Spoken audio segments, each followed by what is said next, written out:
Henry David Thoreau was born on July 12, 1817 in Concord, Massachusetts.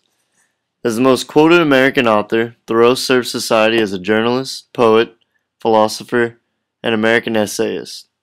Known as the father of environmentalism, he never stopped looking into nature for the ultimate truth. His writings surfaced in American thought, conversation, and was used for t-shirts, posters, and greeting cards. Out of all his siblings, Thoreau was closest to his brother John.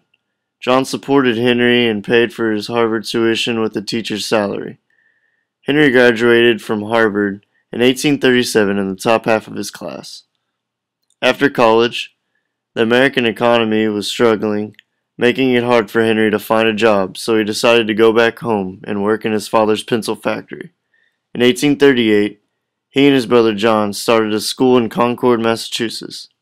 The school was closed down in 1841 due to his brother's death.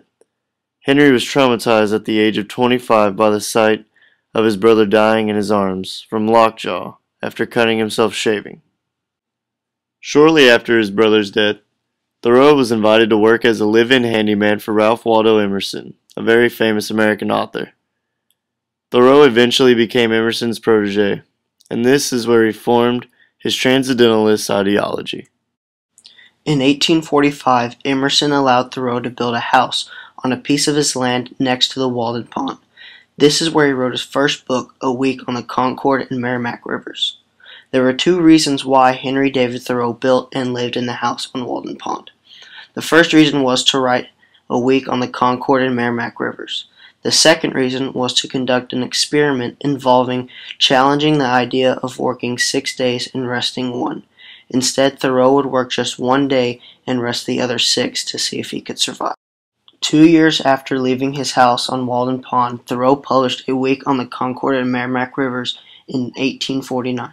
His first book sold poorly and caused him to hold off on publishing his second book, Walden. After making necessary revisions, Walden was finally published in 1854, bringing success and positive reviews. The remainder of his life, Thoreau worked in his family's pencil factory and kept a journal of his ideas and essays. Sadly, in 1862, Henry David Thoreau died of tuberculosis. Thoreau left behind 2 books and several essays. He also left behind a huge journal which has been published into 20 volumes. This collective journal may have been his work in progress. During his stay in his house on Walden Pond, Thoreau was arrested once in the summer of 1846 for refusing to pay a poll tax. This event inspired him to write his most famous work, Civil Disobedience, also titled Resistance to Civil Government.